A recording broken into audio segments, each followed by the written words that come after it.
Good morning, everybody, and welcome to our webinar this morning. Thank you for registering to our third webinar delivered during the coronavirus pandemic. It's 10 a.m., it's Wednesday the 20th of May, and we are still in lockdown in the UK, but all eyes are focusing on reopening to the general public, and that's currently scheduled to happen on the 4th of July. My name is Jane Pendlebury. I'm the CEO of HOSPA, the Hospitality Professionals Association.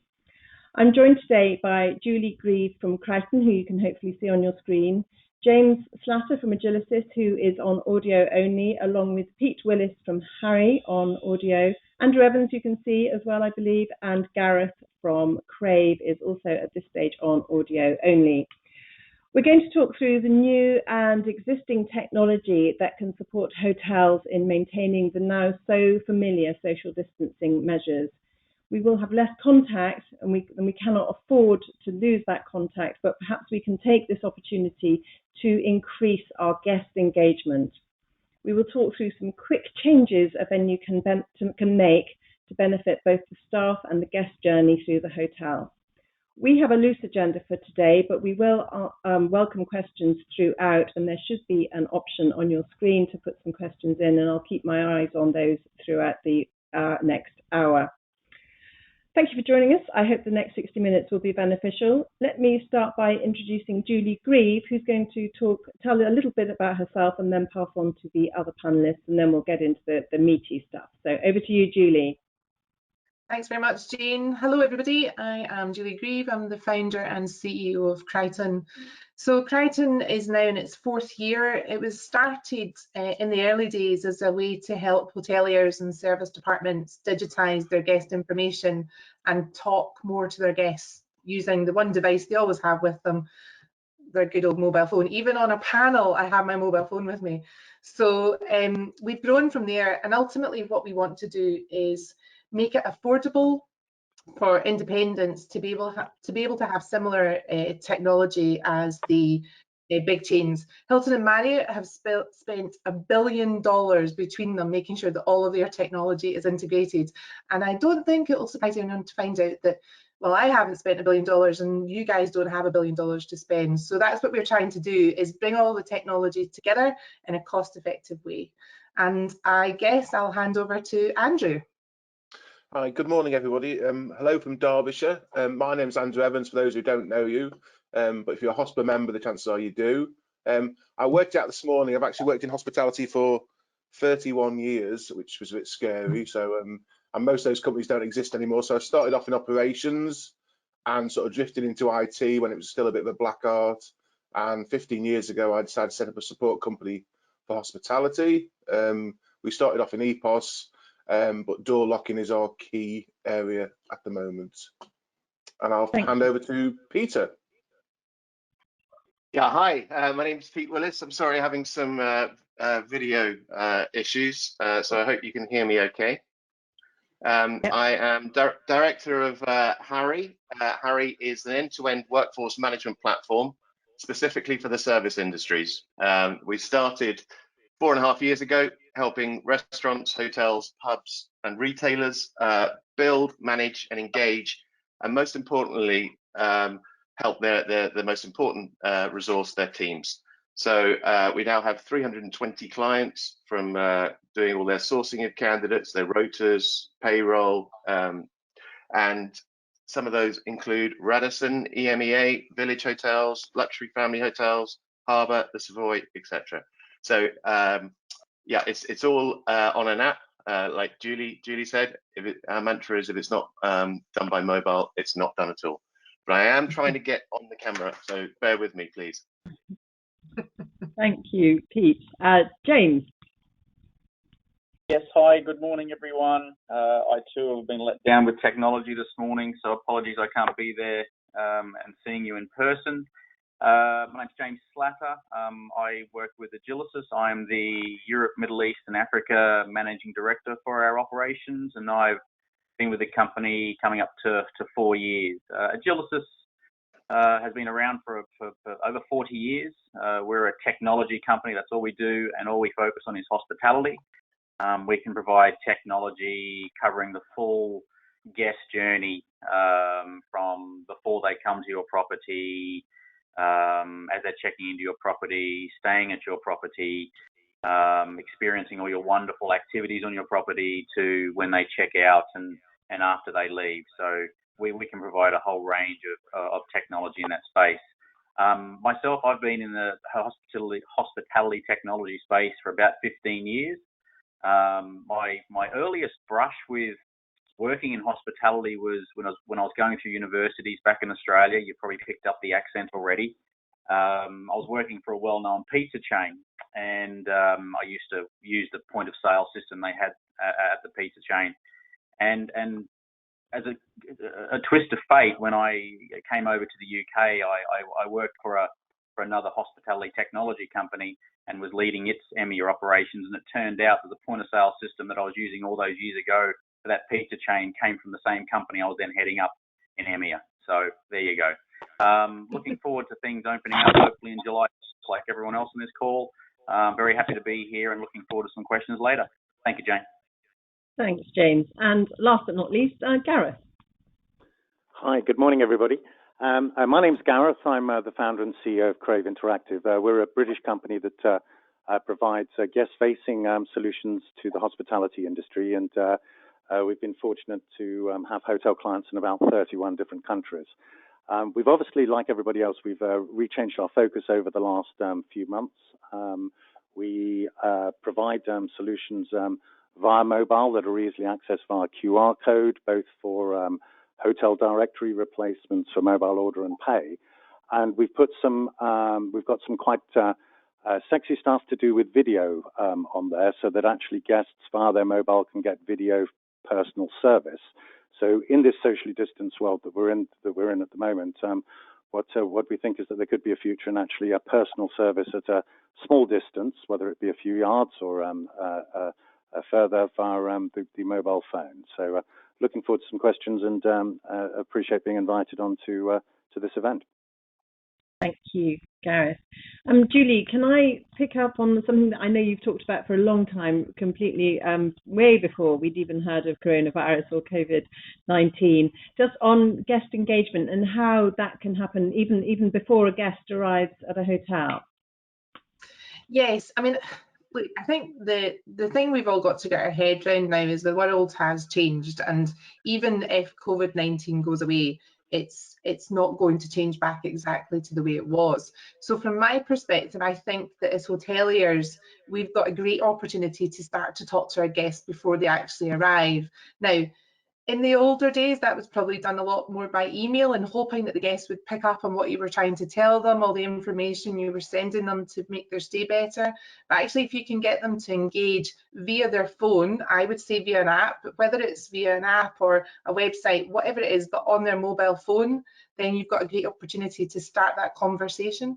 And I think almost more importantly, with what's going on with the OTAs in the market right now, if you can capture that guest, even if they've booked through the OTA to begin with, and get them in your app and looking at what they can do before they arrive and chatting to them because they've got questions, the chances of them booking direct the next time, super high. So I think there's a big opportunity both in terms of pre-arrival and in-stay communication, but also on the next time. And this whole virtuous cycle of domestic people coming back again and again and again is going to be really important to hotels over the next few months, I think.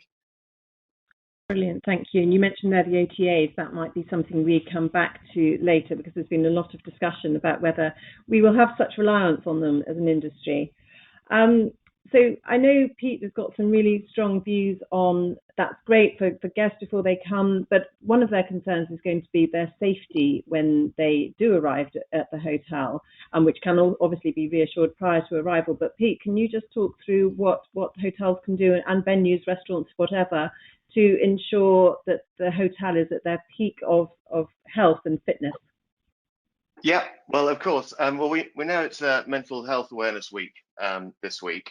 And there's been, the Royal Society of Public Health have been doing quite a lot of research on sort of 18 to 24-year-olds. So what I'm looking at is we're hoping to instill the confidence in the employees to come back to work in a safe environment.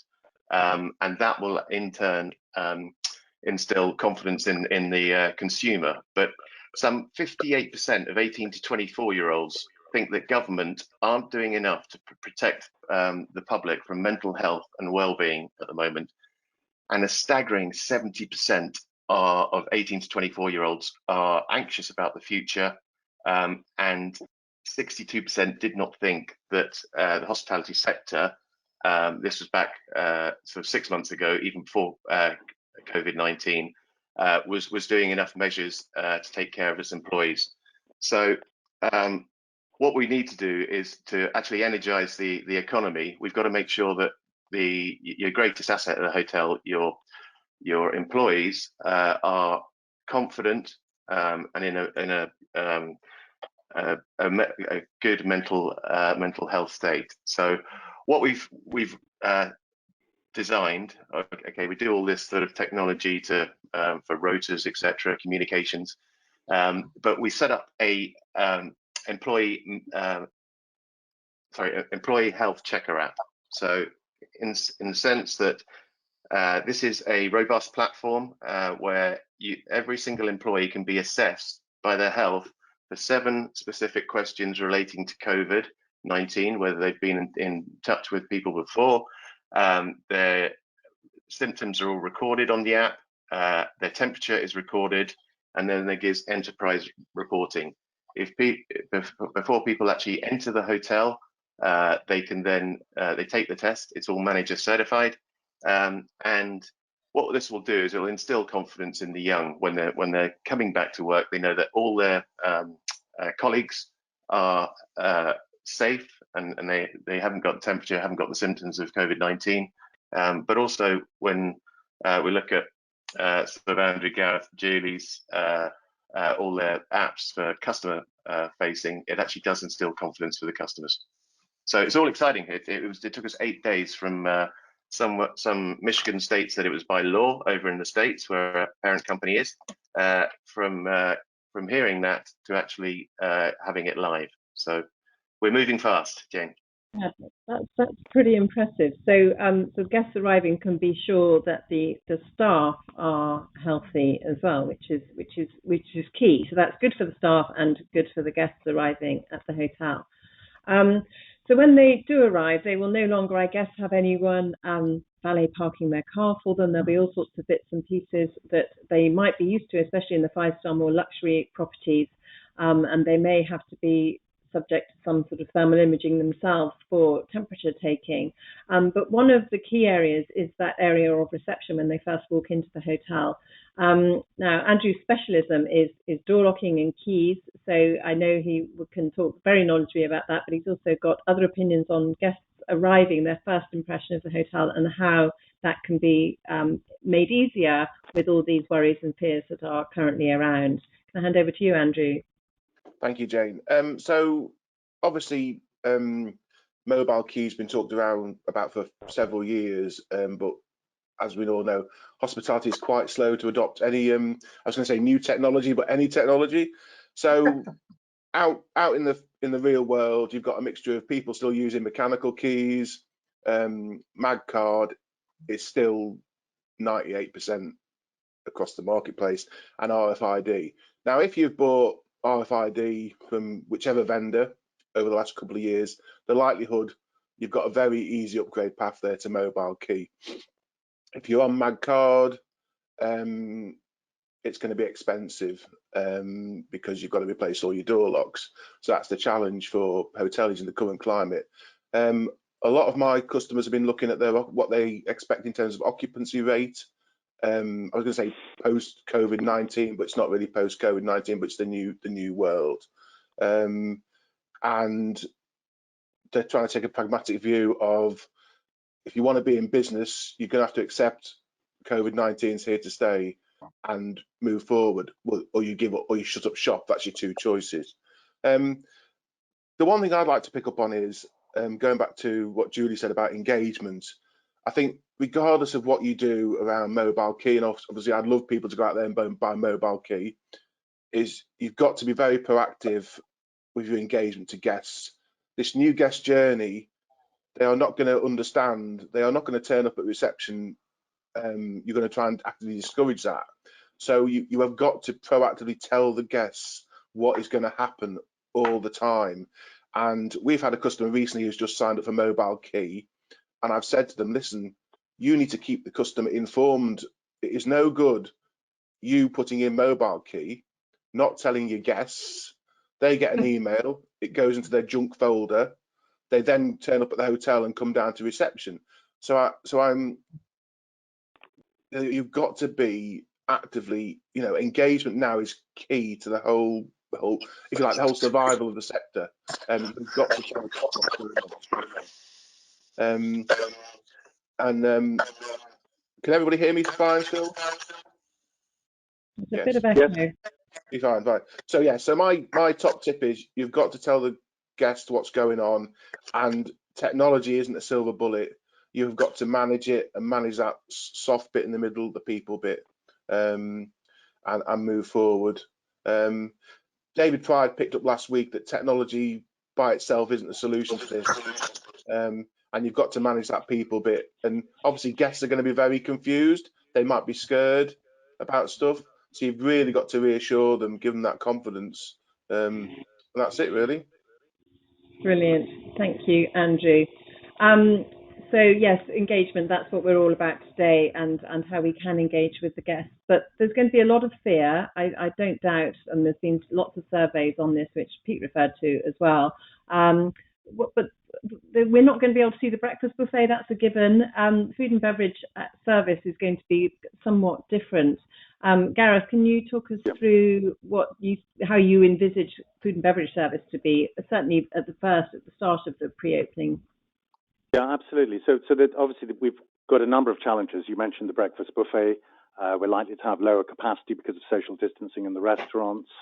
The likelihood is that a higher proportion of the guests will want room service, which could.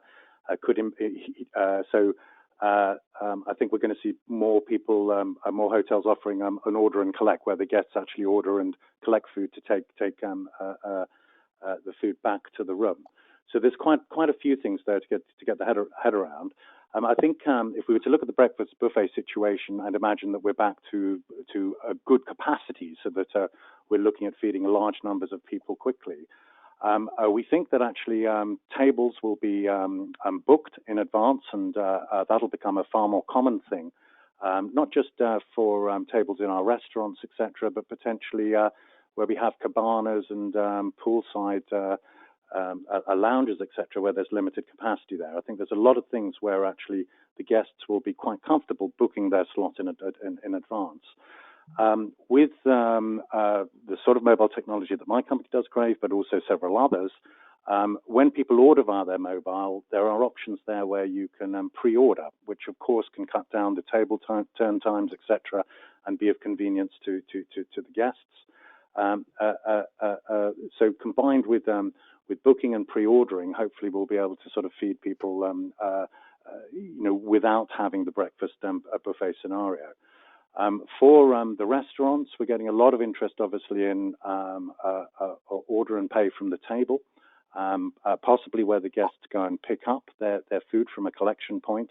But again, we might have limited capacity there, so we can encourage people to eat outside of the normal hours, perhaps with we have a dynamic pricing feature so that you can have a lower rate on your food in the afternoon, etc., so that we can extend what is that traditional sort of slam time where people eat into a wider sort of area. So there's a whole raft of things where mobile technology can help from many of the vendors. I think one of the things which has changed a lot in terms of mobiles over the last couple of years is that Apple and Android have built in QR code readers into the camera.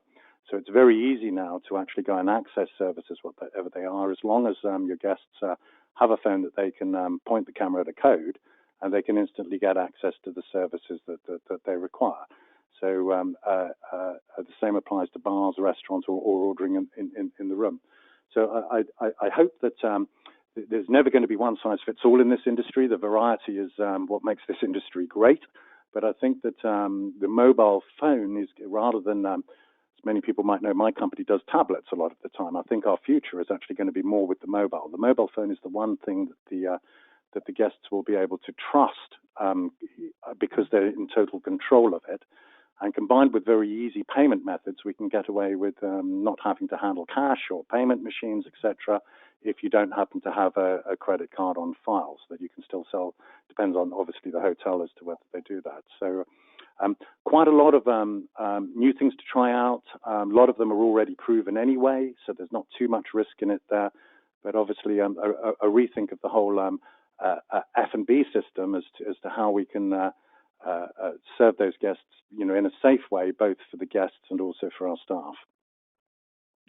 Yes, and I've heard a lot of hotels delighted at the fact that they'll be able to dictate Sunday morning breakfasts and no big queues, because they can tell people when to come for breakfast. So that's very, very interesting. And I think the use of their own mobile phone is going to be key going forward. So James, we've covered an awful lot there. We maybe have left you with nothing to say, but I'm sure you'll think of something. Would you like to take the stage? Yeah, I've never been known to be short of a word there, Jane, so it's okay.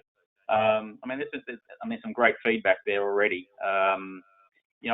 When I look at hospitality industry at the moment, I still think the fundamentals are still there for all the hoteliers out there, large or small. They want to give an experience to their guests. The thing that has really ramped up is the guest safety and the guest engagement. How do they communicate with the guests if they can't sit there and meet and greet quite as personally as they wanted to? Julie mentioned at the start around engaging before they arrive.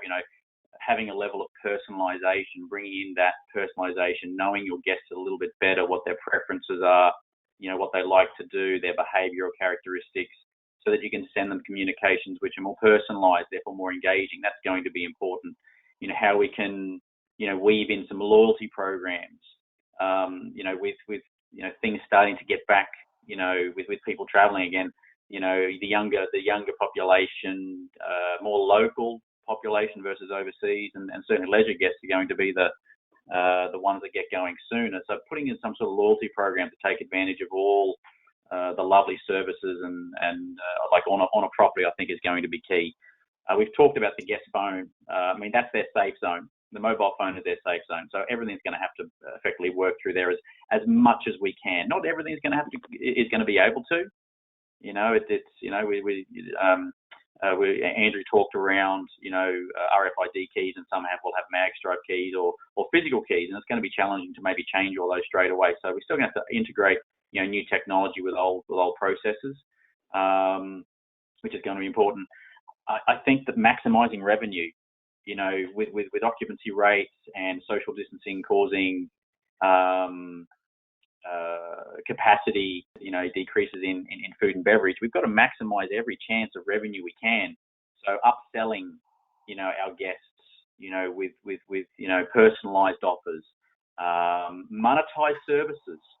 So I think that's something that guests will pay for. We've seen that now where people will pay for being able to have flexibility on services, and I think they'll do it more. So for example, again, so you want somebody to come back to your property, they've been there before, they like a certain room or an area, give them the opportunity before they arrive to actually reserve a certain room and monetize that. Charge them more to go and book a particular room. Same thing with booking a particular table, be it inside or outside, monetize the opportunity of people booking that. Give people the opportunity to book services, be it a spa appointment. We used to golf tea times to book that, but what about spa times? Give people the opportunity to book that. We're going to have to decrease capacity, so give people the flexibility. Communicate with people when they're on property, when there might be gaps, to be able to take advantage of. If the restaurants aren't busy, come and join us now. Gareth just mentioned there around encouraging behaviour with communication when they're not quite busy, incentivise with some promotions, those sorts of things. So there's definitely scope to monetize some of these booking services now across the entire property, and I think that's exciting. Certainly an area, in the UK is how we can help manage groups and events.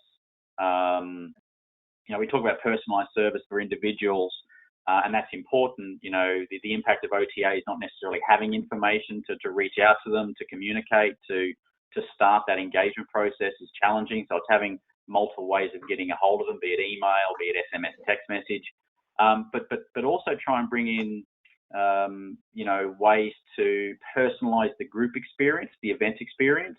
How can you have those people registering early? How can you customize an experience for them, even though they're part of a bigger event? How can you upsell to them just because they're part of an event? Why would they not necessarily be interested in increasing or taking a better room option, for example, or booking some certain services? So I think that with the groups and events, yes, there's going to be potentially less people, as part of an event, but having some technology there that can help, again, provide a more tailored, personalized experience, helping the events and group organizers as well. I think that's important. Integrations with existing technology, with the core being the PMS, but how else can we use some integrations with other technology? I was listening to this boutique hotelier video podcast a couple of weeks ago, and there was a great example there where the gentleman on there mentioned about number plate recognition. So as somebody's coming through the front gate, that sends an alert to someone who can welcome the guest there and then, has their key ready or everything organised. They've already checked in, everything's happy, and they literally just shuffle them straight to their rooms. So getting creative with different technologies, I think, is really, really important. And certainly something we probably haven't touched on this call is again the housekeeping process. I mean, we mentioned like Pete mentioned around like the employee health. We want to make sure they're safe as well as the guests. How can we encourage better housekeeping processes? How do we have audit trails? So that if something does happen, you can actually show the guests that you have got a process in place, be that for rooms and increased room cleanliness, be it shared areas, common areas, be it activity areas, gyms, spas, saunas, pools, these areas. I mean, how can we show, guests that we are doing more? I mean, I received a lot of people on this call probably did too, an email from IHG today telling me all about the steps they're taking to make the guest experience safer, their cleaning processes, their check-in processes, check-out, all those things. So, Julie mentioned that the big boys are spending a lot of money, revamping their processes and their technology. These same benefits and that guests are looking for is absolutely available to hotels of all sizes. So it's going to be interesting to see how, again, the accelerated technology that we now have, like the nice to haves from a couple of months ago, like check-in, mobile check-in, or guest self-ordering, for example. These are now must-haves because this is what guests are looking for, so they can utilize their own phone. That's under their own control. It'll also be interesting to see how new technology, sort of takes off. For example, biometrics, facial recognition, how those things come on, voice controls, chatbots, gesturing, how this technology over the next, 6, 12, 18 months will start coming into the hospitality space, where previously, like, facial recognition wasn't really seen as something that could be possible, but could be potentially a new normal in a couple of years, maybe more than a few years for facial recognition. But the technology is there today.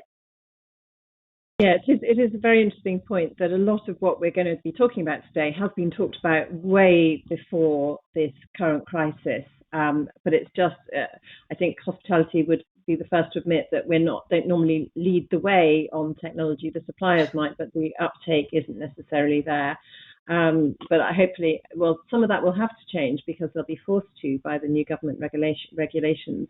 But also, James, picking up on some of your points there on monetizing some of the options will hopefully enable them to be able to invest in even more besides what's going to be absolutely necessary.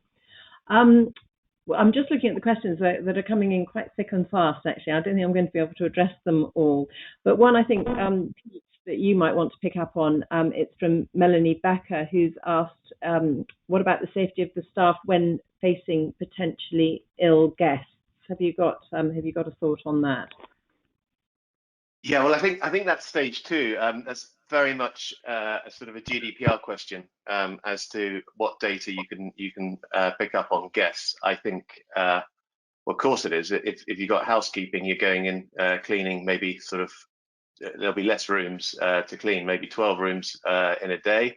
How do you know sort of whether those guests are well? So I'm afraid it's not a question I can answer. I'd love to give an app that is consumer facing, guest facing, but I think it does contravene GDPR currently. So we are looking into it. I did read something just this morning actually about a gadget, a beeper that you can wear, and it was designed for offices, but it would work in any environment, where if you come within 2 meters of anybody, but again, you probably couldn't get your guests to pop one on, but you could get all the staff to pop one on so that they would know if when they're too close to each other. Julie, one for you from Catherine Johnston. She asks, will pre-visit guest engagement via an app or the mobile always be human, or will it potentially go on to AI? That's a topic all by itself. Oh, I could talk about this for a long time. I think there's a big opportunity to use bots and AI to enhance guest service so that FAQs are quick. But I'm a big proponent of the fact that hospitality is provided by people and that machines are there to support rather than replace. Now, obviously, if you're in a Japanese hotel where it's full of robots, I think I did that presentation at Hospa in November, you're going for the robots. And so you're not so fussed if there's no humans because you like velociraptors, as it was in that case. But in most situations, you're going to a hotel either to stay, to relax, will be the most, leisure is going to be bigger than anything else. And so I think ultimately it'll be people, but what hotels will have to do is make sure that the person behind this that's answering the guest, still has personality. You don't need to be formal, your staff can just be themselves, but they're just typing on a keyboard, they're still checking in with someone. And I think we've all found by doing this or by being on the phone more than meetings, that's just as good. So my view is the AI will help and it will speed up things that don't need an interaction. What time is breakfast doesn't need to be a big long chat. But if the guest says, oh, hi, I'm having a really nice day, what time is breakfast? Then you know automatically as a human that there's some response due to that. What have you enjoyed the most, or what are you doing today? So it'll be down to the people behind the technology to make it still hospitality. Thank you, Julie. Another question which you might want to answer and James may want to jump in on, it's from Patrick Jones, who says about integration to PMS systems. I won't mention his current system that he uses, but he says that they struggle to do integration to the various mobile phone solutions. How have you found that? Are you able to work with a lot of the PMS companies? Yeah, very much so. I mean, I think where we'll end up is we'll have 20 odd direct connects to the main PMSs, and then hopefully some of, like Empower, Happy and SiteMinder will connect to some of the more regional ones, and we'll take it from there. But I think that hotels are used to workarounds, right? So for me, we spend a load of time as vendors, integrations, there's been a lot of chat when I was a hotelier of the expense, and it was expensive. But now we are talking to hotels who maybe only have a PMS that just isn't offering a push back in. And so there's simple workarounds when reception's quiet. And that we can pull the guest reservation out, we can send an email to reception, say the guest wants to check in, then reception are ready with clean keys in an envelope somewhere that they can go to and go to their room. That hasn't used very much technology, but the guest has been able to use their phone. They don't know that it's not connected at the back end, and the reception feels like they're doing their bit. So I think integration will still be important, and I'm a big proponent of, if we were throwing everything away and starting hospitality tech again, we would go, the first thing we need is a standard API, but we'll get through, and I think the vendors are all doing a great job of pulling together to really try and help as much as we can the hotels deliver the guest journey that they want to create. Brilliant, thank you. James, do you have anything to add from a PMS integration aspect? Yeah, it's been a challenge in the industry for a long time. PMS is still the core part of a hotel's operations. Having integrated systems, I think, will become more important, and more so now. I think personalisation is the way forward to differentiate a service and to maximise, what you can do with the guest. So having those integrated solutions, I think, is going to be more and more important. So, PMS companies need to have robust APIs, obviously. I think it's also worth considering, is having many vendors providing technology into a single property necessarily the best way forward, though? Maybe having fewer vendors who can offer broader products with only a select best of breed added into there for different functionality. Maybe that's potentially to deliver that common guest profile, like that central guest record that everyone on the property can tap into, that all the communications that go out to the guest, is looking into. I think that's going to be key moving forward as the hospitality redefines itself. Can I be slightly controversial there, Jane? Just to say, one of the reasons the hospitality sector has, I think, stalled is because it had a couple of big vendors who didn't invest in technology and really took the Michael for quite a long time. Sorry, we know who they are. So the fact that there's a proliferation of vendors now who are in the market and working very hard to integrate, I think is a great thing. I think it would be going backwards to suggest that technology companies can do everything, because really the whole thing about hospitality is hotels want to provide their own journey, and that's what our technology system does. It's just about making sure that all of the stuff, all of the telephone plugs, I do the old-fashioned telephone plugs, work. That's what we need to work on. So I don't quite agree with James there. It's good having the choice. And I think that's what's important, and Julie makes a good point, is that the vendors are getting their act together better, Jane. So that, it's ultimately down to the hotel's choice. If they want to work with a particular partner, then the other partners should be flexible enough and their technology stack robust enough to work in that environment as well. So that's our responsibility. Brilliant. Okay. And Gareth, you mentioned when somebody's in an F&B environment, they can pay their bill through a QR code, and that can all go onto the app. I've got a question, another one actually for Julie, from Elsa Clark, who says, can you upload individual bills and documents for each guest? Thinking about guest bills on checkout.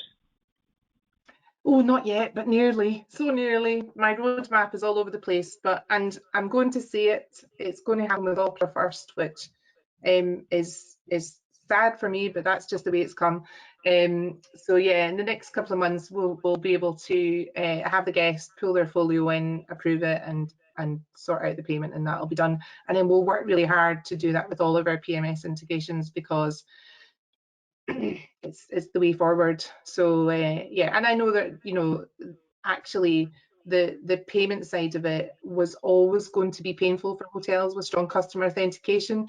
It's just that contactless has brought that forward. So I would imagine that everybody's roadmap is changing around about what's happening with COVID, but strong customer authentication is going to change it anyway. So yeah, almost.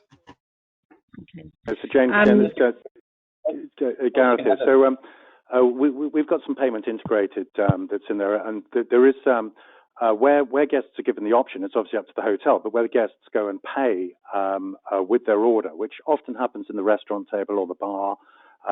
It can happen from the hotel room as well.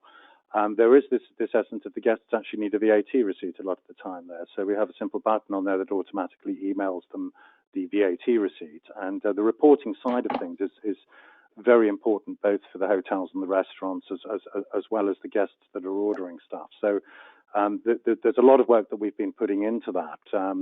We do think that Google Pay and Apple Pay are going to be far more commonly used than they have been in the past. They're just so easy to use, just face recognition, and you don't have this £45 limit that you have for contactless there. So we think that's going to increase enormously, and actually that can make the guest journey very, very easy. And indeed, you can easily add on things such as the tip and suggest a tip level, etc. With mobile ordering, it's surprising how many of the guests are prepared to do that. And of course, if you have mobile ordering and pay solutions, you can, through dynamic pricing at the point where the order is done, you can easily control what that pricing level is. So there is quite a bit to do with the automation and side of things and the reporting through that actually the guests want to see. They don't want to have to go down to reception to ask this, that, and the other if they're paying for something with their credit card. If they just press a button, then there's an automatically generated full VAT receipt. Particularly for corporate travelers, etc., that's an important thing. A lot of the hotels have F&B outlets which aren't just for use by people that are staying there, particularly those with events and conferences. So you can apply the same thing to other areas of a resort, and indeed for meeting rooms, etc. You can have exactly the same system working, and have it all automated so that essentially it's very easy for the guests to use, and there's no manual extra work for the hotel guests. Okay, got a couple of people picking up on the fact that we would try to monetize some of these extra things that we'll be offering guests, like pre-booking. Catherine Johnston asks, first of all, will deposits become more common or compulsory to secure an F&B reservation because of capacity in restaurants being so limited they can't afford to have a no-show? So I suspect that will be, but let me just go on to a comment as well from Pamela Carville, who asks if it's really ethical to consider charging guests a premium for things such as specific times in the bar, table bookings, and her view is when we are doing that to keep guests and customers safe and trying to reopen the business, is that an ethical way to go ahead? I think there's probably a million ways to answer that question. And I also think that the public, the guests, will understand what the hotels have been through, what any venue, any restaurant, any bar, pub, club has been through, and will probably be a little bit more sympathetic than they were earlier. I don't know if that's something. It's very brave of me now if I just say if anybody wants to answer, don't all go at once. Quick comment, if I may just on that. We've got dynamic pricing on the rooms. That's been around us for ages. There's dynamic pricing on transport that's there. I think people are going to get used to more dynamic pricing on more goods and services, and it's perfectly acceptable. We've done quite a lot of dynamic pricing in Aria Resort and Casino in the States with our tablets there, and they've managed to absolutely maximize profits. I hate to say we're responsible for a Diet Coke costing $9 on Thanksgiving Day rather than the normal $6. I'm not particularly proud of that, but it's entirely acceptable to guests. They do understand that, and I do believe that if you want to eat at a peak time in a restaurant or book a table in a pub, as well as aspects within the hotel, you'll pay a small premium in order to have that booking at peak times. People do appreciate, as you said there, Jane, that actually the industry has some challenges here with staying in business as well as everywhere else there. And with limited capacity, it's absolutely right that you should pay for that extra capacity. It already happens with lunchtime deals and evening deals there. So I don't think that there's going to be pushback on that, but I think all hotels should go and experiment with that and see where it takes them. I think that the customers will be absolutely fine with it. I agree with that. I think it's a case of giving guests the choice.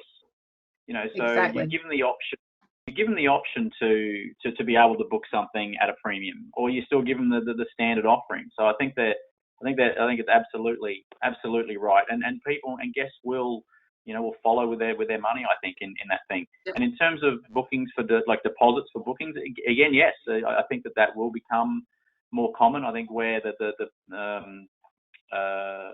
industry has to catch up is how we can more safely take those deposits, more PCI compliant, get rid of paper, get rid of email, credit card details for groups as well as individuals. So that's that's something as well that's key as we move forward, is just being able to take those deposits more securely. And I was just going to add the previous question you had around the checkout with bills. I mean, that technology is available now, absolutely. One comment is that depending on the integration level you have between the different applications on your property, though, will depend on the level of detail you'll get on that bill. So will you have a list of all the services, all the products, all the items that you ate dining, or do you just get a single line for meals? So for leisure guests, it's probably not going to be that big of a deal, but for business guests, you know, when they do expense claims, they'll probably need a level, much more detail. So making sure that, you know, those e-folios that you get have that full detail, I think, is also going to be important. Jane, can I just say that if we look at what golf has done, and one of my hobbies is clay pigeon shooting, and the clay pigeon shooting ground has opened up again, and they've actually, you have to book a slot now online, and they charge a premium, and the feedback they've had has been really positive, because I think people, I mean, my view might be wrong, but whether people are going to be price sensitive or not, I don't think they will be. I think they want to be safe and feel that the hotel is looking after them. And I think we need to look at, we have to be careful here, not reinvent the wheel. If we look at what golf have done, and we look at, I mean, the one thing with hospitality is we're going to have time to look at what B&Q have done, what Tesco have done. Tesco are now talking about virtual queuing in your car. We've got time to look at this and see what the feedback is. The one thing I would say is we need to start planning now as a sector. I know a lot of people have furloughed the staff and just shut up shop, but it's not that far away. If we say July, there's going to be shortages in labour and technology. You know, everybody can't ring up on the first. They can't. I mean, Julie would love this on the 1st of July, but he rings up Crichton and says, "I want your app." She's not going to be able to deliver that. We're seeing hardware shortages now in the sector. I mean, not just the hospitality sector, but we're seeing, you know, we're seeing hardware shortages across the piece. So everybody's got a plan now. And if we go back to my little clay pigeon shoot, this is a guy in a field in Derbyshire. He's now got an online booking system. He can take payment online. He's communicated over Facebook and email telling his clients what's happening. Now, if a little guy in a field in Derbyshire can do this, then hospitality should be able to do this. And I think we've got to be careful. We don't overthink this problem. It all, like Julie said, if you're a small hotel, a phone call to say your key card's on reception, it's been sanitized in an envelope, will do. If you're a 600 bedroom hotel somewhere else, that's not going to work for you. But I mean, my takeaway from this whole thing would be you've got to start planning now. And if you want to give some feedback from one of my customers, and I'll give them a shout out, Red Carnation, they're going to try stuff and see how it goes, because I'd be very cautious of jumping on a solution now and thinking that's going to work, because we don't really know what the new world's going to look like. So, you know, it's baby steps, see what works, get it in the door. If it doesn't work, you have to, I mean, you're going to have to be very flexible, aren't you, in terms of what works and what doesn't work. But there you go. So that's my input. I was trying to get a word in edgeways. There you go. I'm not a sales guy, you can tell. You know, I was just going to say, one of the things that's really prevalent in technology and is less prevalent in hospitality is that in technology we're scrappy. By that I mean we're trying things quickly. It's that whole fail fast, and that does feel like it's hard to achieve as a hotelier. But actually, write an SOP, try it out, A/B testing, all of that sort of stuff. Now's the chance, and your stars in your hotels will absolutely come through. So we're already super busy because there's hotels going, this is what's going to happen now, and it's affordable. That's the point, right? It's not like they have to invest hundreds of thousands of pounds to make this happen. And then iterate. Don't think that you have to eat the elephant in one sitting, because you know you can. Take a little bite of the elephant and then see how it goes and cook it a different way the next time. Poor elephant. But just, you know, just break it down. Don't think that you're going to solve this problem, because, you know, Andrew's right. We don't know what this problem looks like in 2 months' time, let alone 2 years' time. No, wise words from both of you. Sorry, James, I'm going to carry on. So there's lots that the guests may not want to touch, and I know that TV remote controls, room service trays, lift buttons, all sorts of things that people won't want to touch. But going back on your point, Andrew, about the clay pigeon shoot in the field, great technology from your local guy, amazing. And it gets a little bit more complicated when you've got hotel gyms and spas and swimming pools. And Gary Howells is asking how they are likely to function. Have you got thoughts on that? Personally, I can't see in the short term gyms and spas opening. My whole view of this is actually cleaning is going to be key to everything. So I've seen discussions around putting attachments on door handles so people don't have to touch the door handle, but you've still got to open the door on the inside. For me, I think if you look at hospitals, cleaning is the thing they did. I actually took a course in disease control. While I've had a bit of time on my hands, I've actually studied this and taken a qualification in infection control. And it's cleaning is what you need to do. So, you know, you can take away the TV remote control, but they're still going to have to touch the light switch to get in when they get in the room. And I would hope that, you know, I think you've got to hope that a room has been cleaned to a high standard. If that room's been cleaned, you've got to accept that, well, why have you not cleaned the TV remote control then? But you've cleaned the light switch. So I think there's a lot of gimmicks around. So for hoteliers, I just think it's clean and show you cleaning, and that's all you can do. The spas, I think you're right there. Just going back to spas, and I have had inquiries from customers who wanted to open their spas and they wanted to use our key card system as one card. They can get into the spa, use the locker and everything. And I was quite shocked to get that email. Personally, I just can't see in this, if you like, the first wave, how the spas and gyms are going to open. But shout out for a guy in Derbyshire locally. He's opened his gym and he's done a booking system. I mean, it's a big gym, so it's not a hotel gym, but he's got a booking system where I think he's letting 4 or 5 people in the gym at any one time, and they have to socially distance, and he's cleaning all the machines. How that's going to work in a hotel setting, I don't know. I mean, you've got the lockers, the showers, all those sorts of things to talk about. The one question I've got, I don't know if anybody else has got this, is how are public toilets going to operate in a hotel? Are we going to not have public toilets, or are we going to clean them? That's one question I keep getting asked by people I'm talking to on the phone every day. I guess that's got to be a cleaning. Very good question. But Andrew, going back to your point on sort of health audits and making sure the environment's completely clean. There's a company called Surefoot who do food and safety and health audits around hospitality, and there's going to be a huge emphasis on pre-opening, but this issue isn't going to be a sort of a 3-month, 6-month. I think it's going to go on for a good 18 months. The cleanliness of hospitality establishments, and so therefore you need technology to make sure that you can assign tasks, Logbook, to actually come up to enterprise, to the head of department, to make sure that everything has been done, instead of the signature of someone saying I've cleaned this toilet every 2 hours. It's all got to be digitized, and this company Surefoot with our app, where they've actually given us all their data, all their audits, and we fully digitized it on Harry.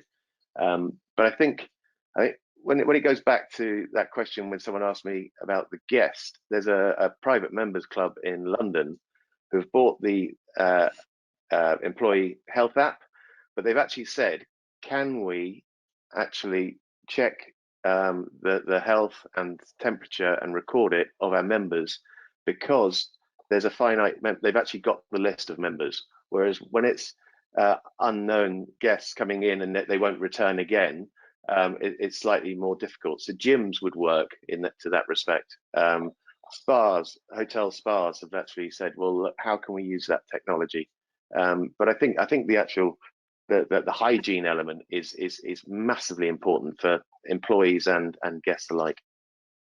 Or Jane, just just one. think a bit out the box about, what spa can you do in your room? So Sheraton have been doing this for 2 years, where they've got some funky lights. I'm not saying everybody puts funky lights, but they've got a little tray of spa stuff, and you can order more stuff in, so that you're staying in your room, which probably means if you're having a nice spa bath, you're having some wine or some food delivered, and you're then open to buy more things when you've had a great experience. So it doesn't have to be in the spa, you can still deliver in the room. Yes, absolutely. And as somebody else has just pointed out on the chat box that I've got full access to here, the guests have got to be able to take responsibility for themselves as well. It's not all about us dictating what they can and can't do. And if it is going into a gym, maybe a booking system, maybe cleaning it yourself when you first arrive, if just to give yourself that extra reassurance. And Sue Dahl, who runs a B&B, worries that we're overthinking all of this, and is worried that some of the regulations that come in may be beyond. Well, maybe her environment they won't necessarily kick in, but that some of the regulations may put businesses further out of operation. And one of my questions was going to be around the advantage that the corporate chains have over the independent hotels, probably from a financial point of view. So I don't know, Gareth, have you got any thoughts on that? Well, the big ones can go bust as well as the small ones, as we're seeing in a lot of the big restaurant chains there. I think the one thing that the smaller independents have got the ability to do is to move quickly and be flexible with their offerings, etc. I totally accept if you've got a very small restaurant, a very small B&B, you have different challenges, particularly, if you have staircases and things, and keeping social distancing is enormously difficult in there. So I don't have a straightforward answer for that particular query that you have coming in. I would say with some of the touch points and putting the guests in control. We talked about the gym booking. I absolutely buy that. That's another area where you need to limit, and perhaps the pool. People need to book a morning or an afternoon slot because you can't have it too crowded. If you look at the room itself, I think one of the things which we'll find a lot of is that people will opt out of house cleaning if they're given the opportunity to do so. There is, if you're staying for 3 or 4 days in a hotel, you may not want somebody coming in to clean your thing every day, and of course that can help with the the profitability and cutting down our costs, etc. But actually providing that really clear communication with the guests is there. We have had a look at some of the touch points that we think are most difficult within the hotel room. Obviously, the paper directory is one, and the menus that are there, that can easily be replaced by our Crave system and a whole bundle of others there. And the telephone is one which we think is a really difficult one to clean. Most telephones, they hold on to all sorts of bacteria, etc. It's almost impossible to clean properly a telephone and a TV remote control, and we see those as being two big areas there. The telephone is very easy because the guests can use a directory on their own mobiles, and there's generally speaking, we're in the era of all phone calls included, so there's no big charges that are there, and a clean and easy way of doing it. With our tablets, we've actually replaced the TV remote controls quite successfully. We have IR built into our tablets, but tablets themselves are more expensive, and as I said earlier, I don't think there's going to be a great future on that. But that mobile is possible. We're just looking at whether or not we can replace that with an IR blaster with a QR code so that you can actually replace the TV controller with that. I hope that we'll make some announcements on it later in the year. But there are so many difficult areas through the guest journey there. And of course, back to your question, the bigger guys have bigger budgets. They can implement stuff more easily across rooms than a small B&B. But there are some advantages to the smaller players where they can get creative on it. Jane, can I just jump in? Can I just jump, Jane? I think actually the smaller hotels might have an advantage here because they've got lower cost base, and I've got a customer who's stayed open for key workers, who's an independent, and he has been incredibly busy over the period. And I would argue that for a smaller hotel, it's actually easier to implement a cleaning regime and be on top of it than a large 600-bed hotel at Heathrow Airport. I think we've got to go back to the lady's point of view here. I'm old enough to remember people coming into an office and cleaning telephones. So somebody used to come in the office and clean telephones every 2 weeks or so and clean keyboards. This isn't rocket science, cleaning a phone. It's not. We used to do it back in the day till, I'm guessing it was a cost issue. Somebody said, well, let's not have these people come in cleaning the phones every 2 weeks or every month. So I think for independents, there's possibly an opportunity here for them to, if you like, beat the big boys to the punch, if you like. I really do. Yeah, Andrew, I agree with you, because I think there's a recent survey by the Telegraph, and they're saying that 90% of all families in the UK are going to look at staycations. Okay, now if I were personally to be doing going on a staycation, I'd prefer to be in a smaller hotel, stroke B&B, where there are less guests, less risk of infection, but also I'd probably give 100% of my spend there. I wouldn't necessarily just stay the night there and go out to another restaurant, because you heighten the risk of infection in the first sort of 3-6 months. So I think the smaller independents will get a lot more of the lion's share of the spend of that consumer. Brilliant. I need to bring this to a close now, because we're at the hour. Got lots of questions about facial recognition. I think that could be a topic, and 5G and all those sorts of things, but we do need to close now. So thank you all for listening. And just to remind everyone that the opinions that you've heard today and have listened to are opinions and should just be treated as such. If you need formal advice, then please do approach your vendors for advice on that, or come to HOSPA for a referral. A big thank you to the very knowledgeable panel, who I think all probably had a lot more to say, so we can perhaps come back and revisit this, but there are lots of wise words today. And please do visit the HOSPA website to see our crisis support page and also the positive news that we are posting during this pandemic. You can also find recordings of this webinar, should be out within about 24 hours, and also the previous webinars that we have done, with also a summary of the key points. Details of the next webinar will also be on the website on the events section. But thank you very much for listening, and we look forward to seeing you all in person as soon as we possibly can. And good luck with your reopening plans. Thank you very much. Goodbye.